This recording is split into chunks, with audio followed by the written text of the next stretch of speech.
Hey guys, my name is Shoaib Ali, and I'm going to be showing you guys how to find the zeros of a polynomial from the beginning to the end. That's the first step we're going to do. Then we're going to do fundamental theorem of algebra. So there's going to be two parts in the video, pretty much. And then let's start with the first part, finding the zeros of a polynomial from the beginning to the end. So our problem is, someone told me to do this problem, so I'm doing it right now. Alright guys, so the given zeros are x equals to 2, that's the first given zero, and x equals to 3, that's the second given zero. Our function equation, the original equation we have is f of x equals to x to the fourth power minus 10x to the third power plus 37x squared minus 60x plus 36. Now we're gonna just plug the zeros in. Pretty much an easier way to plug the zeros in to find the whole equation would be to x equals to 2 is just x minus 2, which is a factor. So let's plug it in, 2 outside, and then we're just gonna drop down the leading coefficients from these functions to pretty much find the zeros. So this is 1, because you know this right here, 1x to the 4th power, that's 1x pretty much, but it doesn't show you. And then negative 10, positive 37, you don't have to write the positive, negative 60 and 36. Now we're just gonna solve this equation, easier part of it. So drop down the 1, right? So 2 times 1 equals 2, so it's positive 2, negative 10 plus 2 equals to negative 8. 2 times negative 8 equals 2, negative 16. 37 minus 16 equals to 21, positive 21. 2 times 21 equals to 42. So it's a positive 42. We got positive 42, negative 60 plus a positive 42 equals to 18, negative 18. 2 times negative 18 equals to negative 36. And we got 0.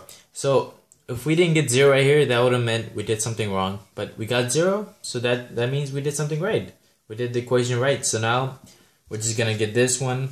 This is like doing derivatives pretty much, because we got rid of the 4. It's a 3 now. It's a 2 now. It's just x to the 1 power, and there's no x left, x to the 0, whatever. But there's no x left. So just bring down these. 1x to the 3rd power minus 8x to the 2nd power, 21x and 18. So we just do the same process for x equals to 3, because x equals 3 is just x minus 3 is a factor. So we do the same thing for that one. We just do 3 outside, and we bring down these numbers. 1, negative 8, 21, negative 18. So guys, just watch, keep listening. So we bring down the 1, like I said last time.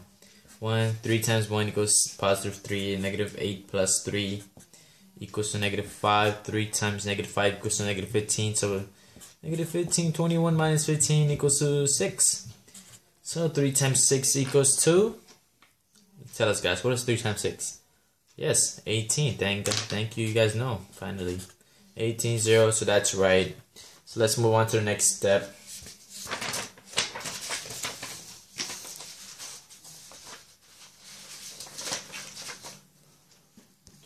So guys, what I didn't tell you guys is just that, let's do a white paper this time. The first one we did was x minus 2, right? So x minus 2, we did the 2 and the numbers. So it's just x minus 2. It's equal to 1x, you don't have to write the 1, I'm just writing the 1, that's a coefficient, x to the 3rd, minus 8x squared plus 21x minus 18. this is just, you could write this as the original equation, and then we did the 3. We could write the 3 process with this original equation, but we don't have to. So the second step of the process would be just, which would equal to x minus 2 and x minus 3, because these are factors pretty much. And then the final product we got was pretty much, you know, how we did derivatives. So this is actually a 2 now. This is 1. This is 0. Let's just leave out. So it's just 1x to the second power 5x and plus 6. Plus 6. So there's no x right here. So it's x to the 1. That's all. Now we just plug this in, which is x squared minus 5x plus 6. So you see, we got right here. This is like a quadratic function pretty much. So you could factor this out. So this will be x minus 2, x whatever, x plus. So I said minus 2 because minus 2, and this is plus 3 because 3 times 2 will give you a yeah, no, this is actually negative. So negative 3 times negative 2 will give you like a positive 6, and then this is negative 3 plus negative 2 equals to negative 5. So that's just a positive. So that's a positive point that we could do. X minus 2, write it out again. X minus 3, x minus 2, x minus 3. So we got two like terms, whatever.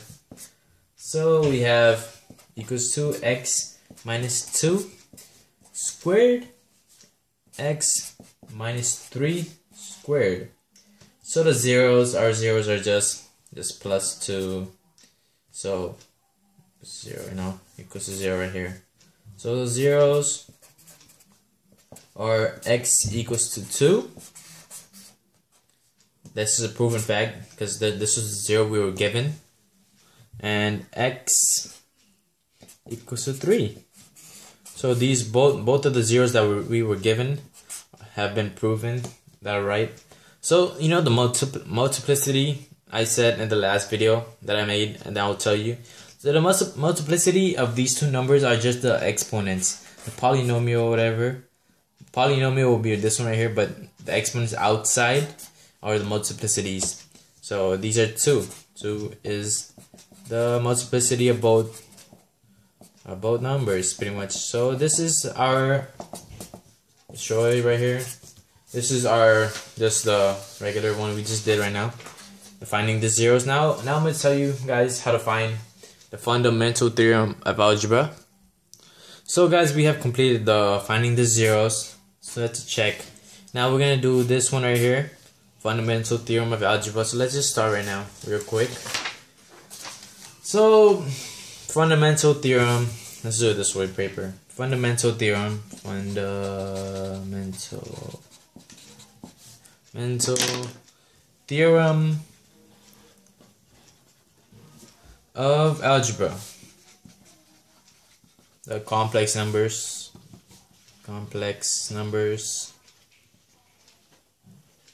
pretty much. So I'm gonna just prove the polynomials of this. This one you could just, you know, understand what polynomials are better. So this is just a fundamental theorem. So every polynomial of degree n greater than 1. So I'm just write what I'm saying right now. So every polynomial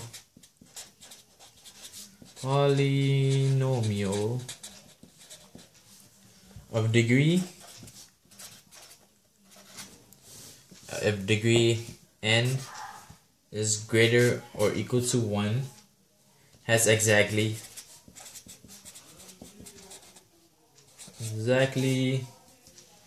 n linear factors.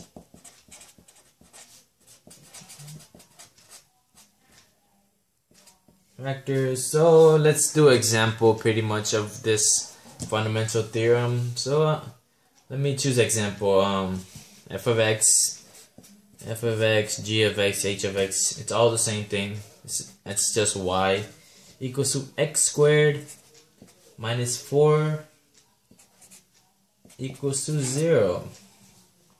So the degree we have is 2.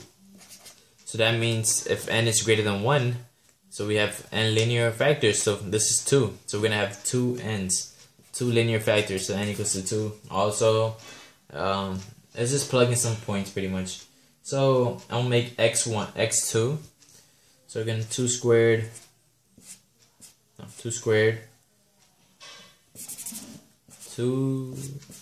squared minus 4 equals to 0. So that's 4 minus 4 equals to 0, and that's what we got. So that's the first correct step. So what we're gonna do is x equals 2, right?